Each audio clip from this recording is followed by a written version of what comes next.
Venimos ahora la palabra de Dios que vamos a estudiar juntos después de haber alabado a nuestro Dios por medio de los cantos. Y esto es lo que nos trae juntos la palabra de Dios. Por eso les invito a que abran la Biblia en Efesios capítulo 2. Vamos a estudiar los versículos del 4 al 7, pero me gustaría leer los versículos del 1 al 10 para poner el contexto claro y preparar nuestros corazones. Pablo, después de haber orado por la iglesia de Éfeso, él dice lo siguiente en el versículo 1, y Él os dio vida a vosotros cuando estabais muertos en vuestros delitos y pecados, en los cuales anduviste en otro tiempo, siguiendo la corriente de este mundo, conforme al príncipe de la potestad del aire, el espíritu que ahora opera en los hijos de desobediencia, entre los cuales también todos nosotros vivimos en otro tiempo en los deseos de nuestra carne, haciendo la voluntad de la carne y de los pensamientos, y éramos por naturaleza hijos de ira, lo mismo que los demás. Pero Dios que es rico en misericordia por su gran amor con que nos amó, aun estando nosotros muertos en pecados, nos dio vida juntamente con Cristo. Por gracia sois salvos. Y juntamente con Él nos resucitó y asimismo nos hizo sentar en los lugares celestiales con Cristo Jesús, para mostrar en los siglos venideros las abundantes riquezas de su gracia en su bondad para con nosotros en Cristo Jesús. Porque por gracia sois salvos por medio de la fe. Y esto no de vosotros, pues es un don de Dios, no por obras para que nadie se gloríe. Porque somos hechura suya, creados en Cristo Jesús para buenas obras, las cuales Dios preparó de antemano para que anduviésemos en ellas. Y vosotros estabais muertos. Así es como Pablo empieza el mensaje que nosotros tuvimos la semana pasada y nos recuerda que estábamos muertos. Y por supuesto estudiamos solo los versículos del 1 al 3 de este capítulo y entendimos la salvación, lo que tenemos en Cristo. Fuera de Cristo nosotros estábamos muertos, éramos esclavos y condenados, éramos por naturaleza hijos de ira. Y no debemos de olvidar eso, Pablo nos lo recuerda.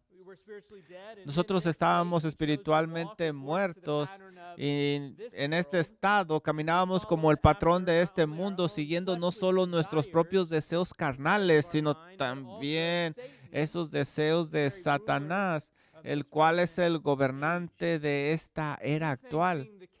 Y siendo estas cosas el caso, aprendimos que estábamos bajo el juicio, la condenación de Dios, merecíamos la ira. Éramos por naturaleza, por donde quiera que le viéramos, hijos de ira. El domingo pasado, Pablo nos empujó de la montaña de la verdad en la que habíamos estado parados y nos había llevado el Señor para llevarnos a este valle donde vemos que estábamos muertos. En este valle está lleno de carne podrida, de huesos muertos y no es fácil verlo, pero sabes, necesitamos verlo para que podamos ver esa corrupción en la cual estábamos. Y también nos debería de llevar a un gran gozo, porque este gozo nos indica que así estábamos antes, éramos esclavos, éramos personas condenadas y ya no lo somos. Pablo quiere que los de Éfeso probaran nuevamente la amargura de su pasado para que pudieran saborear esa dulzura de la salvación que tienen en Cristo Jesús. También Pablo quería que recordaran esos pecados que Dios les había perdonado y no tenían por qué regresar a esos pecados. Y les dice, no vayan a esos pecados nuevamente. Y la pregunta natural en este punto, ¿cómo nosotros pasamos de lo amargo a lo dulce, del valle a la cima de la montaña? Y estos versículos del 4 al 7 nos dan la respuesta y no necesitamos leerlo todo. Simplemente 2 palabras nos van a dar la respuesta. Y estas palabras nos indican que fue Dios. Pero Dios, así empieza el versículo 4, con estas palabras, Pablo está diciéndonos que solo en la soberanía de Dios esto pudo ser posible. Pasamos de la oscuridad a la luz, de la muerte a tener vida. Así es de que los versículos del 4 al 7 nos están indicando cómo pasamos de muerte a vida. Así es como el sol trae vida a las plantas y deshace la nieve. Así el Señor nos dio vida espiritual cuando estábamos muertos y llenos de corrupción. Pablo nos recuerda lo que ahora nosotros tenemos y lo que somos en Cristo Jesús. Nuevamente, esta luz brilla en nosotros y ya no debemos de tomar en poco lo que éramos antes. Debemos de vivir para el Señor en lo que somos ahora. Debemos de vivir ahora una nueva vida en Cristo Jesús. Nosotros podemos proclamar fuertemente: yo he recibido algo que no merecía ninguno de nosotros. Cualquiera que hayan sido nuestras circunstancias pasadas, merecíamos estar en Cristo. Yo estaba perdido y ahora he sido encontrado. Estaba muerto y ahora tengo vida. Pero la pregunta es, ¿cómo sucedió esto? ¿Qué es lo que sucedió para que yo obtuviera eso? Y la respuesta que Pablo da es clara en Efesios 4:4. Pero Dios, que es rico en misericordia, por su gran amor con que nos amó, por gracia hemos sido salvados. ¿Cómo sucedió todo esto? Porque Dios es misericordioso, Él es amoroso, Él nos ha llenado de gracia y Él nos ha salvado. Así es como llegamos a ser salvos. Nuestra experiencia en la salvación es algo que no merecemos. Estábamos muertos en nuestros pecados. Estábamos nosotros enredados en las cosas del mundo. Éramos seguidores del diablo y de nuestra carne. Por lo tanto, merecíamos el juicio de Dios. Si recuerdas los versículos del 1 al 3, ahí no hay un sujeto principal o un verbo. Esto es porque el actor principal es Dios el Padre como el único participante activo en esta gran salvación. ¿Cómo podría haber un sujeto principal o un verbo entre un montón de cadáveres? Así es de que Pablo está usando solo los colores más oscuros para ilustrar la esperanza de la condición humana. Y ahora toma un pincel nuevo y empieza a usar un color, un blanco tan brillante que inmediatamente comienza a cambiar. Y ahora es un lienzo, una pintura totalmente nueva que no se reconoce. Así es de que en esta oscura historia, Pablo introduce dos palabras para cambiar toda la dirección de la narración. Y él tiene que usar esta palabra, pero Dios. Y a partir de este momento, cada palabra está llena de luz y se hace cada vez más brillante, porque antes estábamos muertos y ahora Él, porque es rico en misericordia y grande en amor y está lleno de gracia, tenemos vida. La conjunción entre los versículos 3 y 4 es como una bisagra que detiene la puerta y es la bisagra del amor y misericordia de Dios. Estábamos nosotros en el río de la muerte, pero por su amor y bondad nos sacó de ahí. Y Pablo dice que el Señor es rico en misericordia. Por eso es posible. Él ha sido misericordioso contigo. Tú no lo merecías. La realidad es de que Toda esta salvación se la debemos a Dios, que es rico en misericordia. Esta misericordia es el fundamento en el cual Cristo también fue misericordioso con nosotros. Cuando Moisés le pidió al Señor que le mostrara su gloria, el Señor descendió en la nube y proclamó su nombre a su siervo Moisés y dijo: Jehová, Jehová, Dios misericordioso y clemente. Cuando Jonás rechazó el llamado de Dios sobre su vida y en su lugar se fue a Tarsis, esto es lo que dijo y oró al Señor en Jonás 4:2. Oh Señor, ¿no es esto lo que dije cuando aún estaba en mi tierra?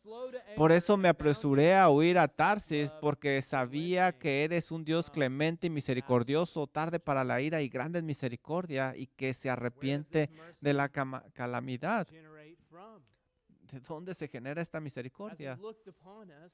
Mientras Él ve a nosotros, ¿qué es lo que le causa ser misericordioso? Yo soy padre de 4 niñas pequeñas y ocasionalmente suceden ciertas situaciones y tengo que ir a disciplinarlas. Y siempre me piden misericordia y ellas hacen un caso acerca de la situación.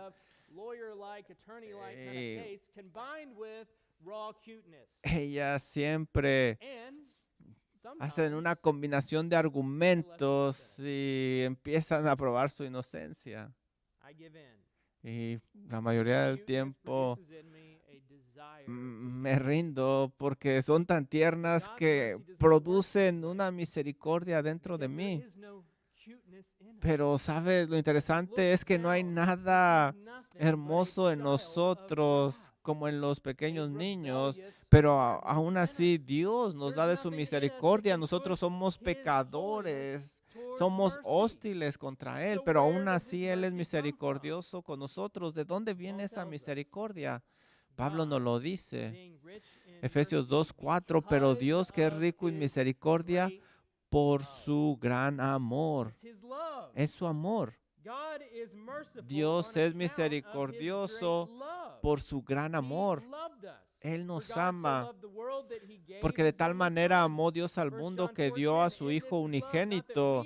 Primera de Juan 4:10 nos dice: en esto consiste el amor, no en que nosotros hayamos amado a Dios, sino en que Él nos amó y envió a su Hijo en propiciación por nuestros pecados. Romanos 5:6. Porque Cristo, cuando aún éramos débiles, a su tiempo murió por los impíos. Ciertamente apenas morirá alguno por un injusto, con todo pudiera ser que alguno osara morir por el bueno, mas Dios muestra su amor para con nosotros en que, siendo aún pecadores, Cristo murió por nosotros.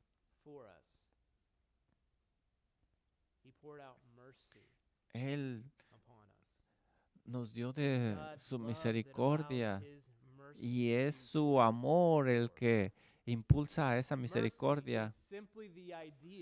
La misericordia simplemente da la idea de que no obtenemos lo que merecemos. Nosotros estudiamos la semana pasada cuál era nuestra condición y lo que nosotros merecíamos. Nosotros no estamos recibiendo lo que merecemos.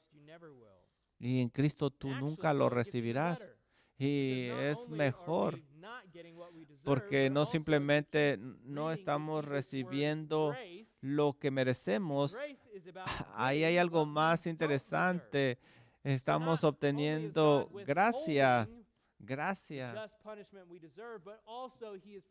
Él está, también nosotros estamos recibiendo gracia de parte de Él con amor. Y en esta gracia sublime que está toda envuelta, nosotros estamos seguros, salvos. Pablo escribe al final del versículo 5, por gracia sois salvos. Este es un regalo, esta es gracia. Ya hemos visto de lo que hemos sido salvados. Hemos sido salvados de la muerte, de la esclavitud, de la condenación. Y ahora la pregunta es, porque hemos sido salvados por el gran amor de Dios. Hemos recibido gracia y misericordia. Ahí lo vimos en los versículos del 1 al 3 y ahora del 4 al 7 nos habla de la gracia de Dios. El Señor ha dado de su gracia y misericordia. Cruzamos esa puerta y vemos lo que Dios ha hecho por nosotros, y a través que caminamos de esa puerta, vemos una nueva realidad. Vemos estas realidades con mi vida. Yo he caminado a través de esa puerta y ahora estoy experimentando lo que Él ha prometido para mí. O quizás tú estés todavía afuera. A lo mejor todavía estás dudando. Caminaré a través de esa puerta, entraré. Así es de que me gustaría ayudarte a impulsarte a que camines a través de esa puerta y veas cuál es el resultado de esa misericordia y gracia. Para eso te voy a comenzar diciendo que nosotros tenemos vida con Cristo. Si estamos hablando de la muerte, también hablaremos de la vida. Dice Efesios 2:4, pero Dios, que es rico en misericordia por su gran amor con que nos amó, aun estando nosotros muertos en pecados, nos dio vida juntamente con Cristo. La palabra nos dio vida es una realidad, hace referencia a la resurrección de Cristo. Pablo se refiere aquí en que nosotros tenemos vida porque Él ha resucitado de los muertos y Él nos ha dado vida juntamente con Cristo. Así es de que esta es la teología en Cristo. No debemos de perder nosotros el enfoque radical que nosotros vemos aquí.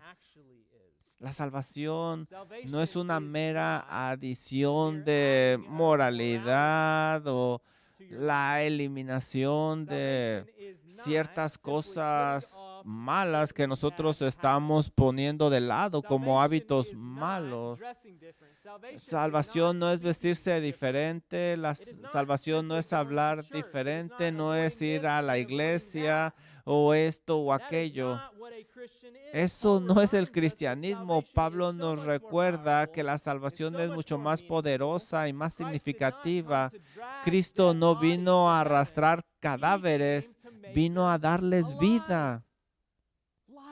Vida. Darles vida en Cristo. Me pregunto cuántos cadáveres han llevado a la iglesia en esta mañana. Aquí quizás estás no porque quieres, sino porque tienes. Aquí es donde te trajeron. Me pregunto cuántos de los que están aquí creen que están vivos, aunque todavía se sienten cómodos en su pecado. ¿Puede alguien hecho vivo continuar en un estado de muerte? No creo que sea posible. Las tumbas en Israel son interesantes. No sé si has estado ahí. Esencialmente son grandes ataúdes de piedra que están sobre el suelo y luego ponen flores ahí. Ahora imagínate que un ángel visitara una de estas tumbas para que el que está muerto ahí dentro de repente viva. ¿Te imaginas? Imagínate los pensamientos de esta persona al resucitar, las emociones que tiene. Está en una caja oscura con limitaciones, restringidos por estos muros de piedra. Ha estado muerto los últimos 10 años, pero nunca sintió su incomodidad por la celda en la que está. Hasta ahora que ha resucitado se siente siente asfixia y comienza a gritar y comienza a arañar y a golpear y pide que le ayuden a salir de ahí.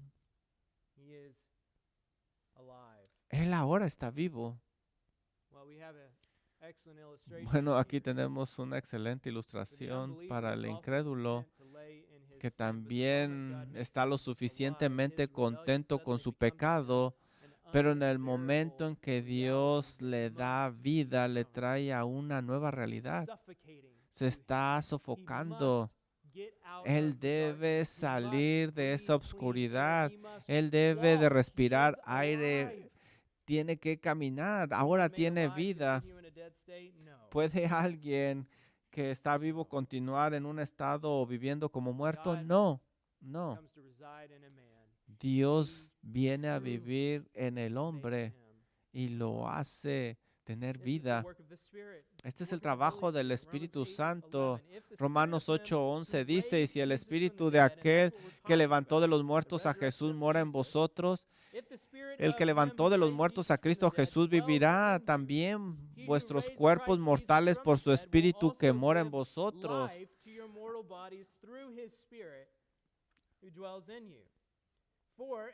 Así que, hermanos, deudores somos no a la carne para que vivamos conforme a la carne, porque si vivéis conforme a la carne moriréis, mas si por el Espíritu hacéis morir las obras de la carne viviréis.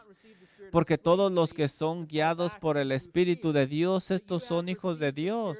Pues no habéis recibido el espíritu de esclavitud para estar otra vez en temor, sino que habéis recibido el espíritu de adopción por el cual clamamos Abba, Padre. Solo el Espíritu de Dios puede levantarnos de nuestro estado de muerte, esclavizado y condenado. Ahora tú hablas con Dios, tienes comunidad con Dios. Ahora eres una persona totalmente diferente. Solo el Espíritu de Dios que nos levanta de nuestro estado de esclavitud y muerte nos puede llevar a este estado nuevo. Esto es vida. Por favor, ve conmigo a Ezequiel 37 y lo tocamos en el último domingo y es muy apropiado por lo que estamos estudiando. En aquella ocasión leímos solo unos versículos que nos recordaron el valle de huesos secos. Ahora es apropiado para nosotros leer un poquito más en este pasaje porque es una ilustración muy buena de lo que ha sucedido. Aquí se habla de una resurrección nacional que sucederá con Israel, pero también es una ilustración de lo que le va a pasar a las personas. Ezequiel 37:1 dice lo siguiente: La mano del Señor estaba sobre mí, y Él me sacó en el espíritu del Señor y me puso en medio del valle. Estaba lleno de huesos, y me hizo dar la vuelta de entre ellos, y he aquí había muchos sobre la superficie del valle, y he aquí estaban muy secos. Y me dijo: Hijo de hombre, ¿vivirán estos huesos? Y yo respondí: Oh Señor Dios, tú lo sabes. Me dijo entonces: Profetiza sobre estos huesos y diles: huesos secos, oíd palabra de Jehová. Así ha dicho Jehová el Señor a estos huesos: He aquí, yo hago entrar espíritu en vosotros y viviréis. Y pondré tendones sobre vosotros y haré subir sobre vosotros carne y os cubriré de piel y pondré en vosotros espíritu y viviréis. Y sabréis que yo soy Jehová. ¿Qué es salvación? No es educación o moralidad. Es una relación que viene al estar con Dios. En la palabra de Dios, por el poder del Espíritu Santo, ese muerto se levanta. El muerto no tiene oídos para oír, para entender la palabra de Dios hasta que el Espíritu Santo obra en él y le da oídos y entendimiento. Por eso muchos de ustedes pueden sentarse aquí, pueden leer la Biblia y no la entienden. No le han dado vida a ustedes, por eso para ustedes son puras palabras. Lo que necesitan es el Espíritu de Dios para que puedan entender esas palabras. Y ahora, cuando ustedes tienen vida, no simplemente son palabras, es algo que entienden, ven al Señor Jesucristo, entienden su amor. Eso es lo que hace el Espíritu de Dios a todo aquel que tiene vida. Mira lo que dice Ezequiel 37:7. Profeticé pues como me fue mandado, y hubo un ruido mientras yo profetizaba, y he aquí un temblor, y los huesos se juntaron, cada hueso con su hueso, y miré, y he aquí tendones sobre ellos, y la carne subió, y la piel cubrió por encima de ellos, pero no había en ellos espíritu. Y me dijo, profetiza al espíritu, profetiza, hijo de hombre, y di al espíritu, así ha dicho Jehová el Señor, espíritu, ven de los cuatro vientos y sopla sobre estos muertos y vivirán. Y profeticé como me había mandado, y entró espíritu en ellos, y vivieron, y estuvieron sobre sus pies un ejército grande en extremo.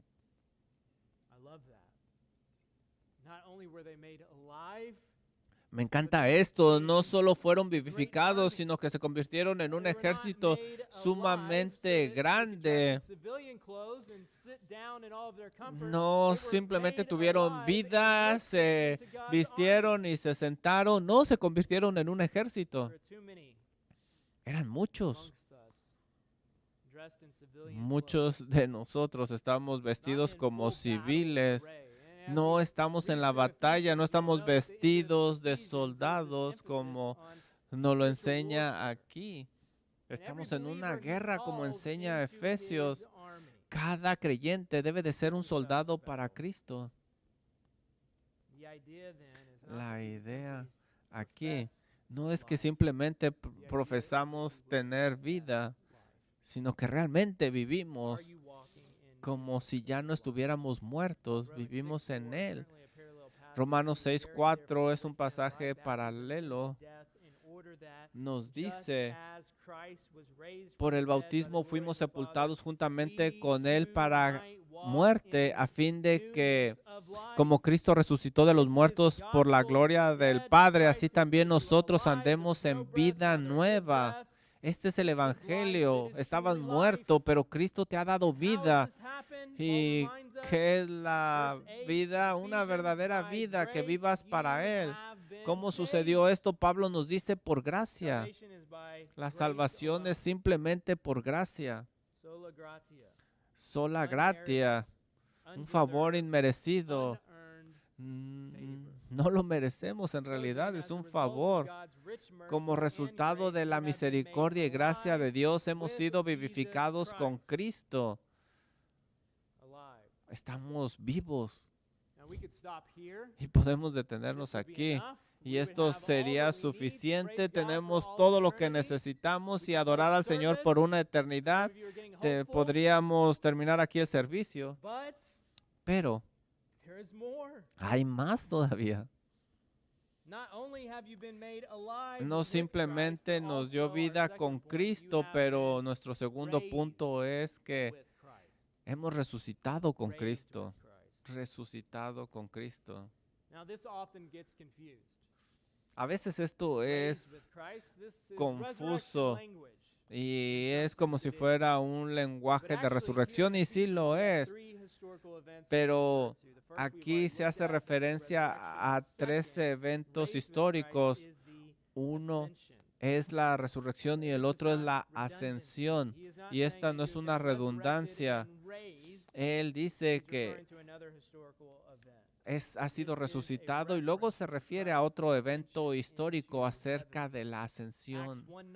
Hechos 1:9, y habiendo dicho estas cosas, viéndolo ellos, fue alzado y le recibió una nube que le ocultó de sus ojos.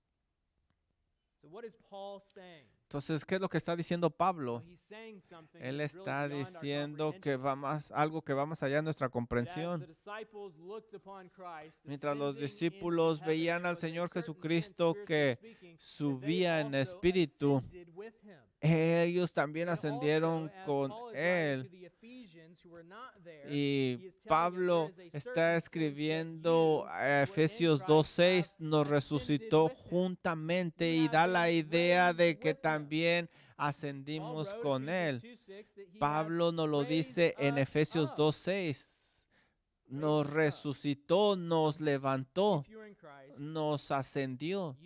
Si tú estás en Cristo, tu estado actual está con el Señor. Él ha resucitado y también ha ascendido, así como tú. Tenemos la tendencia de olvidar que estábamos muertos, pero también tenemos la tendencia de olvidar que hemos sido resucitados y ascendidos. ¿Qué implica esto? Si tú has ascendido con Cristo, ya no perteneces a este mundo. Ahora tú eres un extranjero. Ahora tú ya no estás bajo el poder del príncipe de desobediencia. Ya no sigues a este mundo, el príncipe del poder de este mundo. Tú ya no vives por las pasiones de tu cuerpo. Ahora tú eres un ciudadano del cielo porque has sido ascendido con Cristo.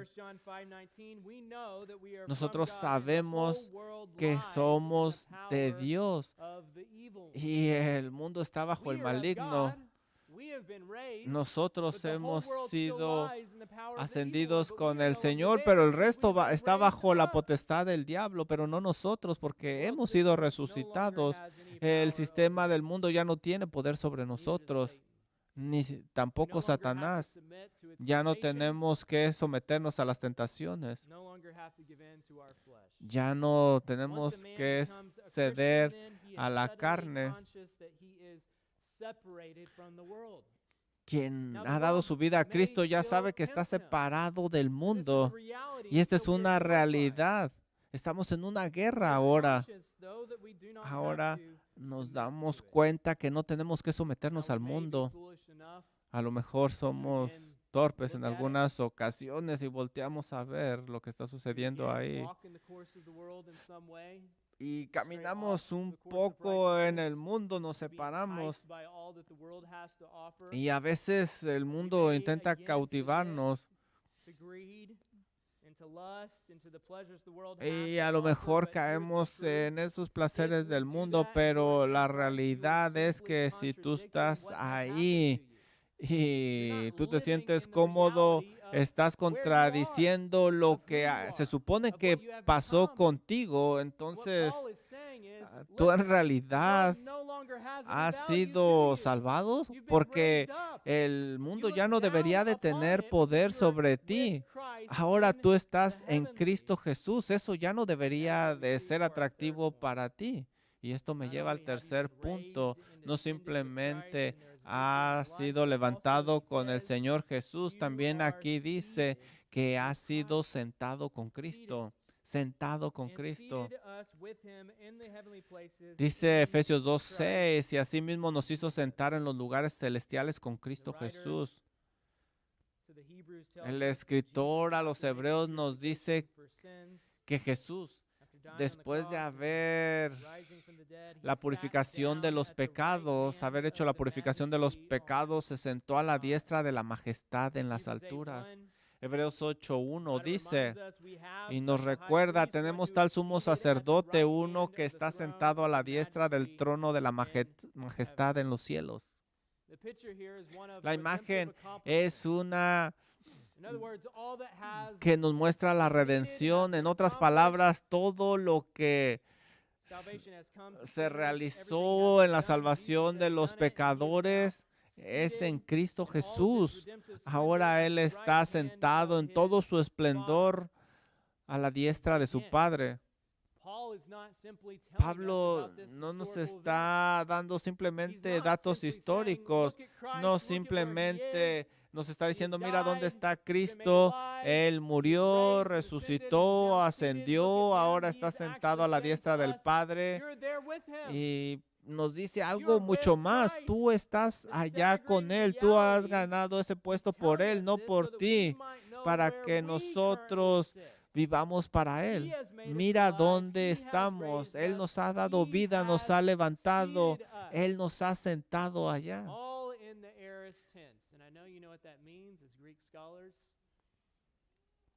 Y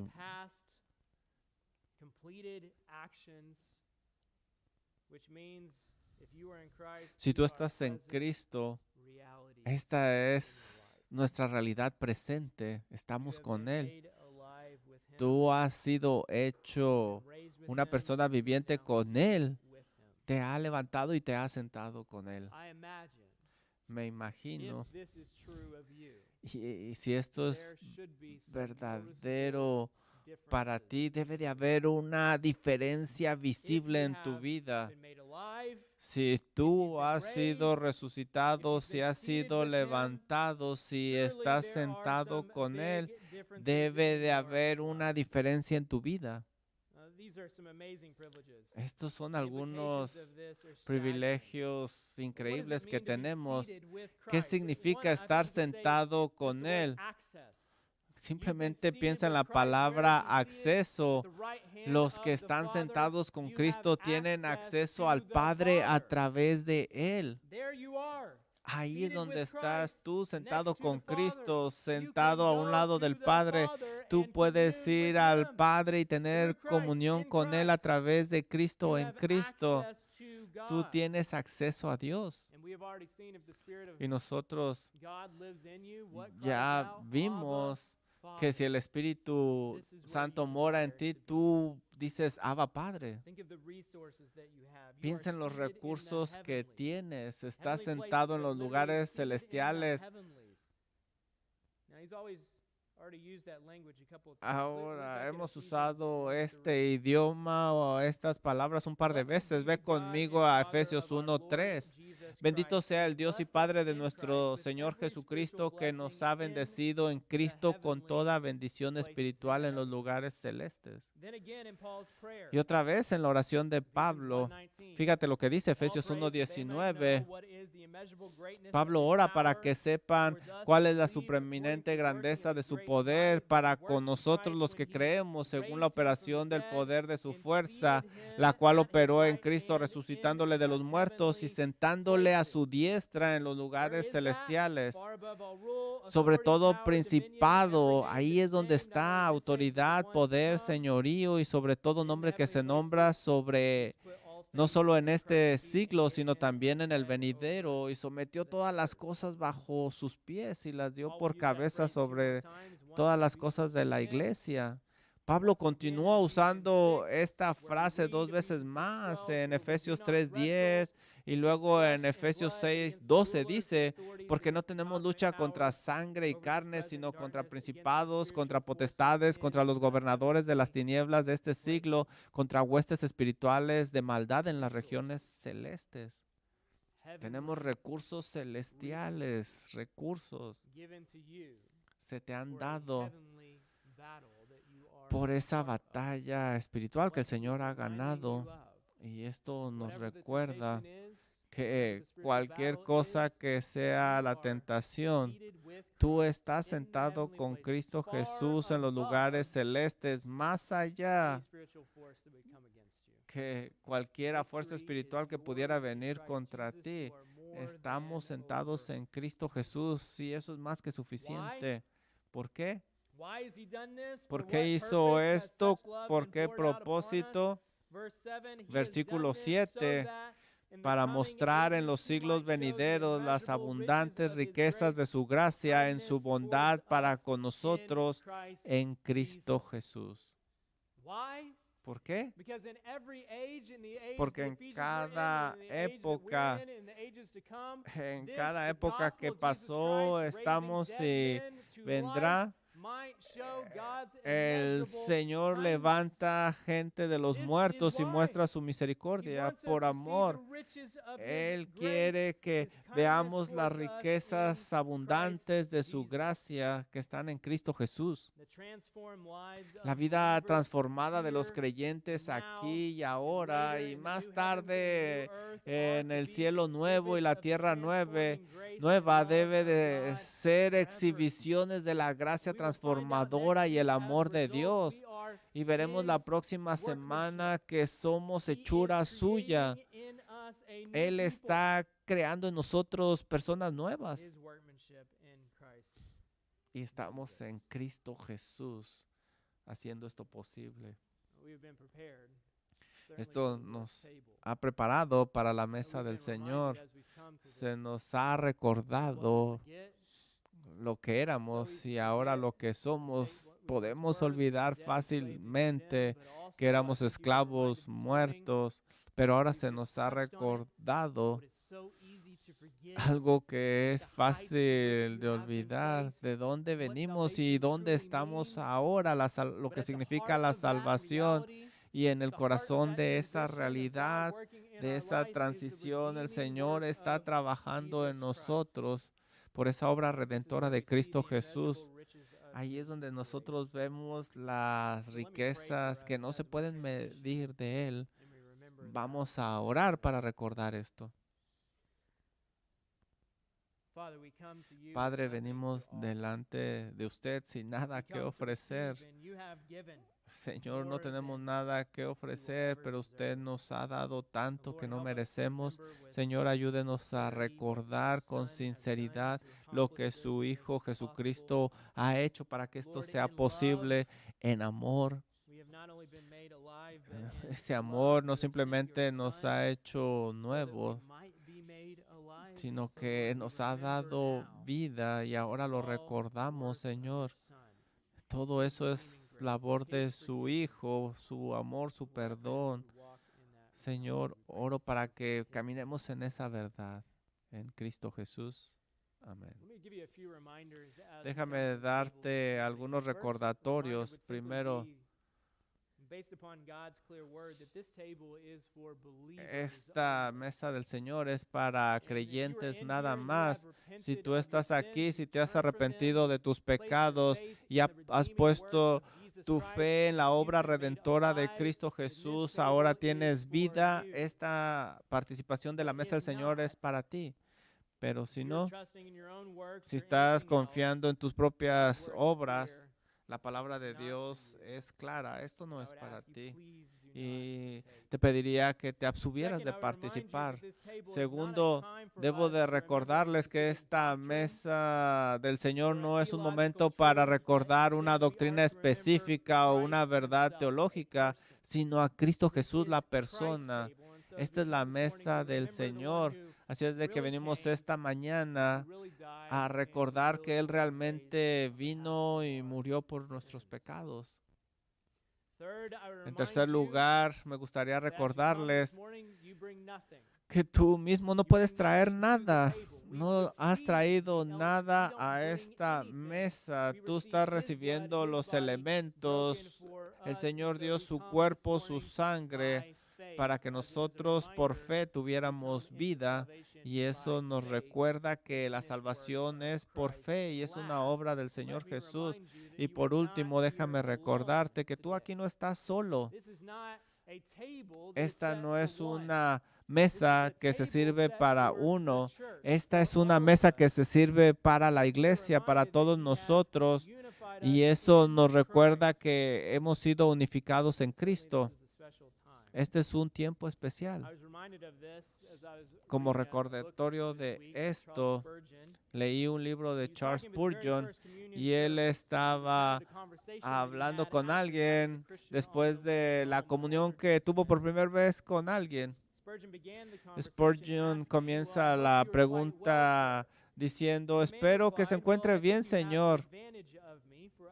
Y el hombre respondió: bueno, creo que usted tiene ventaja sobre mí porque no te conozco. Spurgeon le dijo: no creo, Señor, porque usted y yo somos hermanos. El hombre le respondió, no sé muy bien a qué se refiere. Entonces Spurgeon le dijo, cuando tomé el pan y el vino hace un momento, es la señal de que somos uno en Cristo. Lo dije en serio, ¿no es así? En su autobiografía continúa contando la historia, escribiendo lo que estaban en ese momento platicando. Y sabes, eso fue el inicio de una gran amistad entre ellos. Y él escribe, oh, dulce sencillez de todo esto.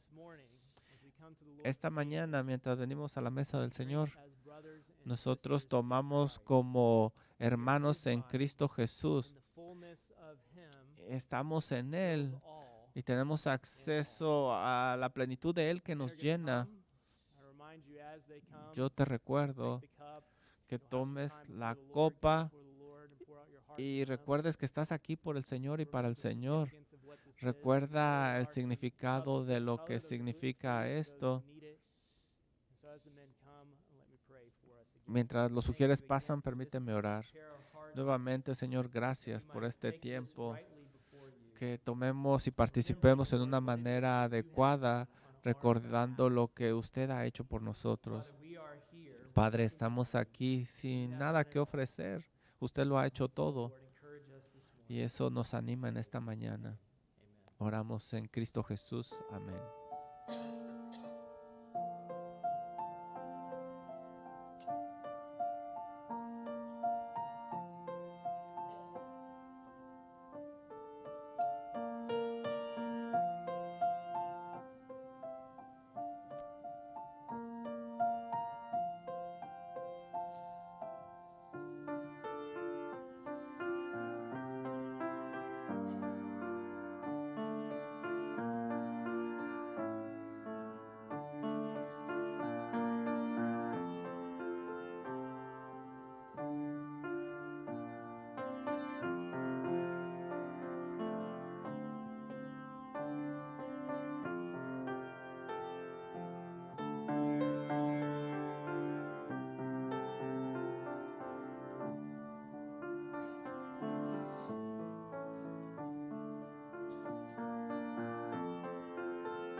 Por favor, toma el pan conmigo. Mateo 26:26 nos dice que mientras los discípulos comían, Jesús tomó pan y después de bendecirlo lo partió y le dio a sus discípulos y les dijo, tomad, comed, este es mi cuerpo. Vamos a hacer eso juntos recordando cómo entregó su cuerpo.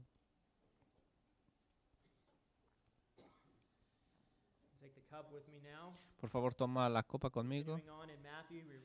Continuando en Mateo, leemos que después de esto tomó la copa y habiendo dado gracias, las dio diciendo, bebed de ella todos, porque esto es mi sangre del pacto que es derramada por muchos para el perdón de los pecados. Vamos a participar juntos. Por favor, oremos. Padre, mientras tomamos y mientras comemos, se nos recuerda lo que su palabra dice,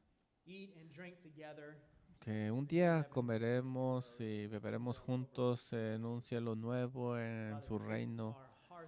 Por favor, Señor, alinee nuestro corazón, nuestra mente a pensar en ese momento y que nos regocijemos. Y todo esto es resultado de su gracia y su misericordia. Por favor, grabe estas verdades en nuestros corazones, Señor. Oramos en el nombre de su Hijo Jesucristo. Amén.